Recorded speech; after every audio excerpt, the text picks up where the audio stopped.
বলিউড অভিনেত্রী কারিনা কাপুর তৃতীয় সন্তানের মা হতে যাচ্ছেন। সম্প্রতি এমন গুঞ্জন ছড়িয়ে পড়ে সামাজিক যোগাযোগ মাধ্যমে। জিম থেকে বের হওয়ার সময় অভিনেত্রীর একটি ভিডিও ভাইরাল হওয়ার পরই বিষয়টি নিয়ে আলোচনা শুরু হয়।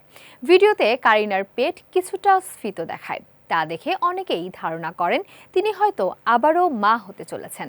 তবে জানা গেছে কারিনার কথিত বেবি বাম্প আসলে গর্ভধারণের কোনো লক্ষণ নয়। ছুটি কাটানোর সময় অতিরিক্ত পাস্তা পিৎজা খাওয়া ও এর পাশাপাশি ক্যামেরার একটি খারাপ অ্যাঙ্গেলের কারণেও তাকে এমন দেখাচ্ছিল। কারিনার গর্ভধারণের গুঞ্জন নাকচ করেছেন তার ননদ সাবা আলী খান পাতৌদিও। সামাজিক যোগাযোগ মাধ্যমে এক পোস্টে তিনি জানান বিষয়টি সম্ভবত ক্যামেরার খারাপ অ্যাঙ্গেলের কারণে হয়েছে। অবশ্য গুঞ্জনটি সত্যি হলে তিনি খুশিই হতেন। মজার ছলে সাবা বিষয়টিকে পিৎজা ট্যামি বলেও উল্লেখ করেছে। তবে অন্যের ব্যক্তিগত বিষয় নিয়ে অনুমান না করার অনুরোধও জানান তিনি। এদিকে অভিনয় নিয়ে ব্যস্ত সময় পার করছেন কারিনা। মেঘনা গুলজারের ক্রাইম থ্রিলার দায়রা সিনেমায় তাকে দেখা যাবে।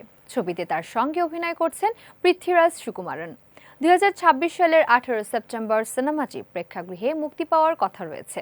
এছাড়া সঞ্জয় লীলা ভান্সালীর প্রযোজনায় এবং PS মিথারনের পরিচালনায় একটি পৌরাণিক জঙ্গল অ্যাডভেঞ্চার ভিত্তিক হিন্দি সিনেমায় ধানুষের বিপরীতে অভিনয়ের জন্য কারিনার সঙ্গে আলোচনা চলছে।